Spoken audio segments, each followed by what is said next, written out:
Bonjour, on continue avec les jours de naissance en lien avec notre personnalité par les arcanes du tarot. C'est parti.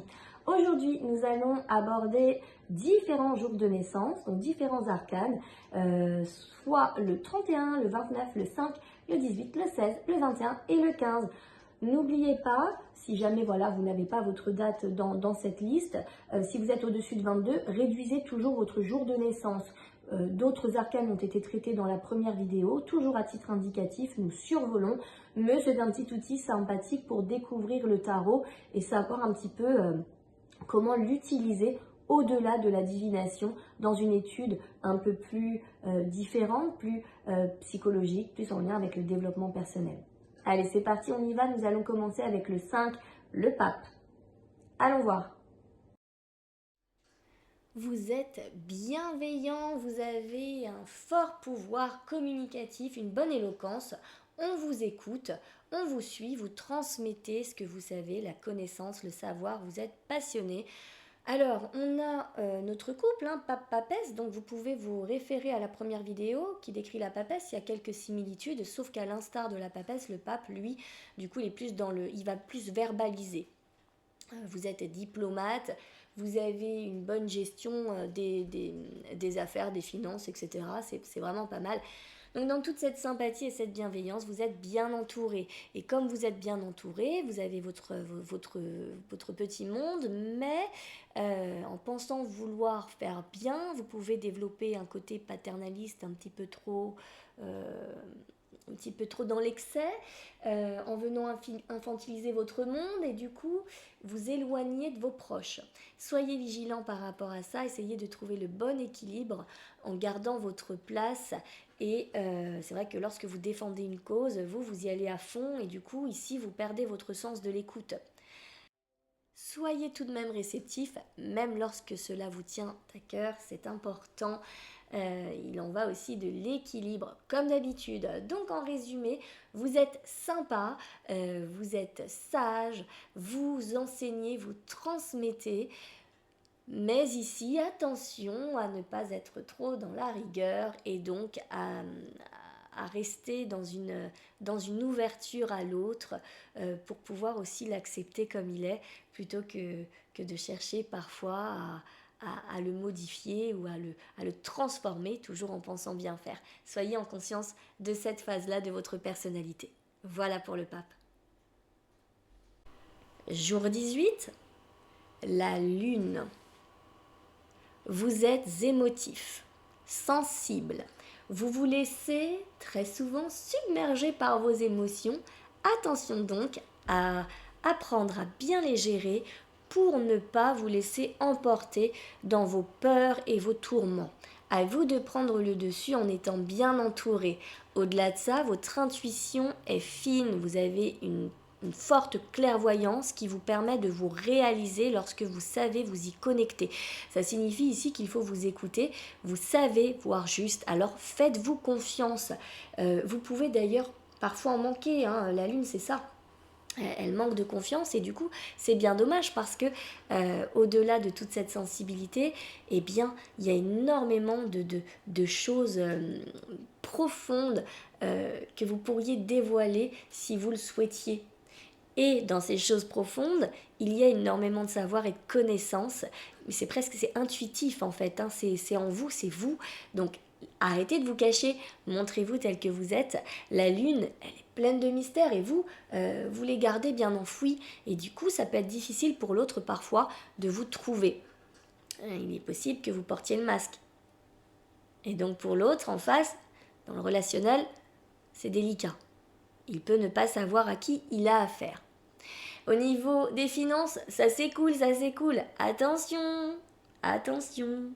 Entourez-vous bien là aussi. C'est vrai que j'aime voir cette lune un petit peu dans son coin là, à être connectée à son intuition, à se perdre dans la rêverie et finalement du coup à dépenser en mode c'est bon, tout est ok, j'y vais, je flambe et au final ça ne va pas du tout puisque il n'y a plus rien. Donc faites attention, il y a un bon entourage qui pourrait vous aider à vous cadrer, auquel cas vous avez l'info, à vous de jouer.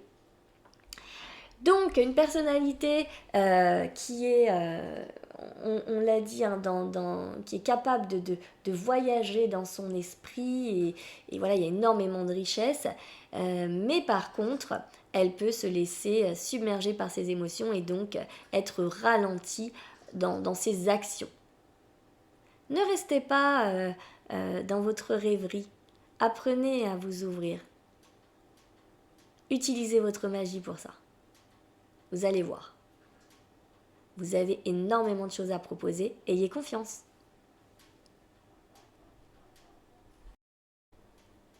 Vous êtes né un 16, la maison Dieu.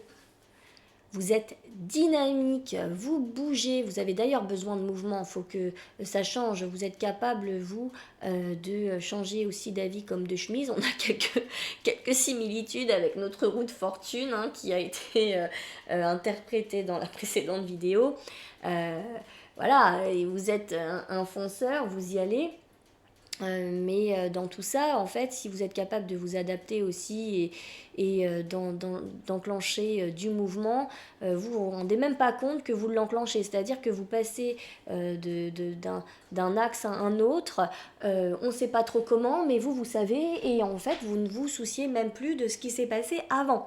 C'est-à-dire que ça va vite, il faut que ça aille vite. Et dans cette vitesse, vous vous laissez très souvent emporter. Faites attention à ce côté imprévisible qui pourrait du coup prendre le dessus sur votre cœur. Essayez de vous connecter davantage à lui. Calmez cette action qui du coup vous dépasse et ne vous permet pas d'atteindre une stabilité. Alors peut-être que vous n'en avez pas envie, hein, peut-être que dans cette instabilité c'est cool, mais faites attention du coup dans toute cette instabilité à ne pas blesser l'autre. Et puis d'ailleurs, et puis le rapport à l'autre avec le 16, il est un peu compliqué, ce qui fait que vous allez avoir tendance à vous plaire avec vous-même. Pourtant, vous n'êtes pas un solitaire. Vous aimez le monde, mais voilà, les relations pourraient manquer du coup de profondeur. Vous voyez, ça vient du 16. Du 16, il y a un esprit quand même cartésien avec notre 16. Et dans les finances, on va vous inviter à être un peu plus prudent parce que là aussi, ça va être parfois un petit peu excessif. Et il a un côté dépensier, moi je trouve, le 16. C'est pour faire la fête, pour... On y va. Dans tout ce mouvement, si vous décidez d'être bien avec vous-même aussi, c'est parce que vous avez besoin de vous retrouver et vous le savez. Donc ces moments-là, ils sont essentiels. Vous l'avez bien compris. Vous êtes capable de vous reconstruire. Vous êtes capable de bouger, de vous réinventer en permanence. On est vraiment sur une énergie intense. Intense. Vous pouvez vous dire parfois qu'il vous arrive énormément de choses. Parce qu'en fait, c'est un arcane qui est tellement dynamique que vous allez vous lancer dans tout un tas de trucs, tout un tas de projets, dans tout un tas d'aventures, emprunter un chemin puis un autre. Et donc forcément, quand on vit comme ça à 300 à l'heure, eh bien on vit beaucoup plus de choses, beaucoup plus de défis, beaucoup plus d'épreuves. Et puis il y a aussi beaucoup plus de bonheur. Voilà, dans tout ce mouvement. Et vous avez cette capacité à les surmonter. Donc vous êtes courageux. Vous êtes courageux.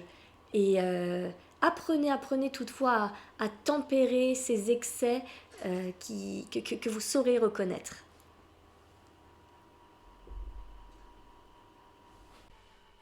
Vous êtes né le 11. Le 11 dans le tarot de Marseille, c'est la force.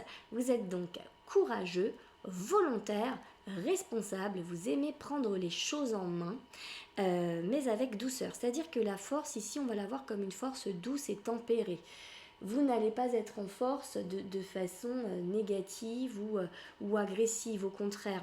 Cependant, dans cette forme de contrôle, vous pouvez facilement tomber un petit peu trop dans le contrôle de l'autre, mais aussi dans un excès qui vous ferait perdre tout lâcher prise. Et ici, si malheureusement vous ne lâchez pas prise et vous êtes toujours dans le contrôle, vous allez devenir rigide, vous risquez de vous fermer à l'autre et donc d'aborder la phase la plus sombre de la force qui est dans cet aspect-là une certaine forme de violence. Donc ici, le conseil, c'est de vraiment apprendre de cette force tempérée pour pouvoir surmonter en quelque sorte les émotions refoulées. Parce que comme vous ne perdez pas de temps, eh bien peut-être que vous passez à côté de vous et qu'il serait temps de prendre le temps d'être à votre propre contact. Et la force, c'est ça aussi, faire alliance avec soi. Peut-être qu'ici, vous menez un combat, mais pas le bon. À vous de voir en fonction de là où vous en êtes actuellement. Au niveau des finances, c'est ok, vous gérez très bien avec la force, la retenue est là, donc vous allez avoir un côté un peu épicurien, économe, et du coup c'est plutôt pas mal, on a un bel équilibre, voilà, vous aimez vivre, vous aimez la vie, mais au niveau de vos dépenses, vous êtes ok, vous n'allez pas dépenser sans compter, vous allez être juste équilibré, donc c'est vraiment un arcane sympathique aussi. De toute manière, ils le sont tous. Concernant la force, votre défi, c'est donc de trouver cet équilibre avec vous. Mettez-y de la douceur aussi, comme vous pourriez en mettre dans d'autres situations. Mettez-y, mettez de la douceur. Incarnez-la, cette douceur. Et puis, lâchez un peu la pression. Voilà pour la force. Vous êtes né un 15. Attention, le mot qui fait peur. Le diable, c'est l'arcane de votre personnalité. Waouh, on vous voit arriver, hein. Non, mais on vous voit vraiment, c'est-à-dire que vous dégagez quelque chose qui nous pousse à vous regarder. Il y a une puissance, il y a quelque chose de très attractif chez vous et que vous savez utiliser pour, on va dire, vous aider dans votre propre réalisation. Attention, même si vous manipulez l'autre, c'est peut-être parfois inconscient, c'est-à-dire que vous avez un charisme et un charme qui fait que, eh bien, du coup, tout se fait naturellement. Vous allez être confronté finalement à ce travail intérieur, à cette exploration de vos désirs, de tout ce qui vous anime, pour aller finalement y mettre un certain éclairage en lien avec vos valeurs. Voilà. Est-ce que ça c'est juste? Est-ce que je suis en accord avec ça? Est-ce que c'est bon pour moi? Mais aussi est-ce que c'est bon pour l'autre? Voilà, on y vient là. Mais vous devriez quand même réussir à équilibrer tout ça, puisque finalement tout vient du cœur. Donc il n'y a pas de raison. Et puis ici, là dans les finances, ça va être...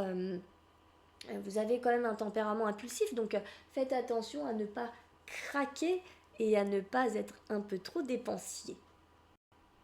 Voilà pour le diable. Vous êtes né un 21, c'est le monde dans le tarot, arcane personnalité ici du coup qui nous montre quelqu'un d'optimiste, quelqu'un qui est ouvert au monde, au voyage et aux nouvelles perspectives, un bon sens de l'adaptation, qui est capable de se décider, c'est-à-dire que vous pouvez réfléchir mais vous passez aussi à l'action, vous ne restez pas enfermé dans une réflexion permanente. Du coup, vous êtes tellement ouvert finalement que parfois vous pouvez vous éparpiller en connaissant beaucoup de monde et du coup les relations peuvent manquer d'authenticité. Ça ne veut pas dire que vous n'êtes pas honnête, ça veut dire simplement que vous n'allez peut-être pas avoir des liens très très profonds. Vous allez très certainement souvent survoler et en même temps comme vous êtes très bien entouré, il est fort possible que ça bouge, ça s'en va et ça revient. Non, j'ai la chanson qui me vient en tête, mais je vais vous éviter ça. Je vais me contenir. Je sais que vous avez le refrain, vous aussi, qui vous vient. N'hésitez pas. Voilà, ça s'en va et ça revient. Passons à autre chose. Au niveau financier, vous pouvez du coup être un petit peu, on va dire, voilà, dans vos finances, hésiter parce que vous allez quand même prendre vos précautions et au niveau des dépenses, voilà, vous allez quand même réfléchir, vous allez vous poser. Là, je vous ai parlé de votre côté perfectionniste qui des fois du coup à l'excès peut être un peu handicapant. Faites attention, ne soyez pas trop exigeant envers vous-même. Et puis, faites également attention à l'éparpillement. Ne soyez pas au four et au moulin et partout, à droite et à gauche. Essayez de vous centrer. Donc ici, on pourrait y voir aussi un côté, voilà, on pourrait y voir une invitation à la méditation, à une activité plus calme pour vous permettre de vous retrouver. Comme vous êtes ouvert aux autres, ouvert au monde, essayez d'être ouvert aussi envers vous-même et puis oui, de vous recentrer, c'est important. Voilà pour le monde. Passons au 31. Donc ici, deux arcanes, le 3 l'impératrice, le 1 le battleur qui nous donne le 4 l'empereur. Pour faire un tour rapide du 3 et du 1, on est sur un équilibre sympathique de réflexion-action. Voilà, sensibilité et réactivité, on y va, attention toutefois, point commun pour ces deux arcanes à ne pas être dans une surprotection et également dans un épuisement à force de vouloir être partout et de prendre soin de tout le monde. Voilà, donc l'arcane quand même principal ici est le 4 et notre empereur ici, et ben lui il arrive pour poser les bases. Attention, structure évidente, le leader est là, vous avez donc des qualités pour commander, des qualités pour construire, vous avez un esprit ordonné, vous êtes discipliné, vous aimez aussi avoir un certain contrôle, beaucoup même parce que vous pouvez avoir au niveau émotionnel ne pas être impliqué comme il le faudrait. Ça va être difficile pour vous de mettre des mots sur vos émotions parce que vous avez très souvent un esprit un peu cartésien comme ça et puis en plus vous pouvez être dur. Donc du coup dans votre positionnement, bien, puis c'est pas forcément très juste hein, puisque vous êtes du coup en accord avec vous et que bon ben ça va être juste pour vous mais peut-être pas juste dans la situation. Donc ici on va dire attention, regarde bien la situation telle qu'elle est, ne te laisse pas embarquer par tes émotions les plus sombres, observe-les elles aussi pour pouvoir te positionner de la façon la plus noble possible. Parce que ben, du coup, dans cette rigidité, ben, quand on se la mange, ça peut être désagréable. Au niveau des finances, bon bah trop cool, hein, vous êtes au top. Au niveau gestion, vous êtes capable d'eux, donc bon bah voilà, encore une fois, vous faites ça bien. Donc vous êtes fort, costaud, solide et parfois trop dur, donc vigilance par rapport à cet aspect-là. Quand on fait le lien aussi avec l'impératrice, parce que là du coup vous avez le couple, hein, impératrice-empereur, on peut se dire que vous avez un côté très surprotecteur par rapport à l'autre. Hein, ouais. Donc du coup c'est bien quand même que vous ayez votre impératrice, elle vient aussi vous adoucir un petit peu et mettre un petit peu de cœur dans vos démarches et dans vos relations. Voilà, mais on aurait tendance à vous dire de vous appuyer un peu plus sur elle. Oui, pour vous reconnecter à votre cœur. Et parfois on le fuit, on sait pourquoi, n'est-ce pas? Donc peut-être qu'ici, il faudrait s'y pencher d'un peu plus près. Voilà pour aujourd'hui, j'espère que cela vous aura apporté un peu de matière à travailler dans votre développement personnel, que cela pourra vous accompagner dans votre cheminement. Ce que je vous propose, c'est de m'envoyer les 2 jours de naissance qui correspondent à une relation que vous entretenez et à laquelle là vous pourriez penser tout de suite maintenant et sur laquelle vous aimeriez avoir quelques infos, à savoir les points forts et les points les plus fragiles. En plus de ça, plus on aborde les arcanes du tarot de cette manière et plus vous allez les retenir, les apprendre et les découvrir. Et donc dans une démarche peut-être de maîtrise du tarot, ça peut être intéressant. de le découvrir sous cette forme. Donc voilà, si vous voulez qu'on continue en ce sens et que vous souhaitez en savoir un peu plus sur une relation, qu'elle soit en lien avec votre femme, votre mari, votre enfant, un ami, peu importe, allez-y, envoyez-moi tout ça et on se retrouve pour la suite très bientôt.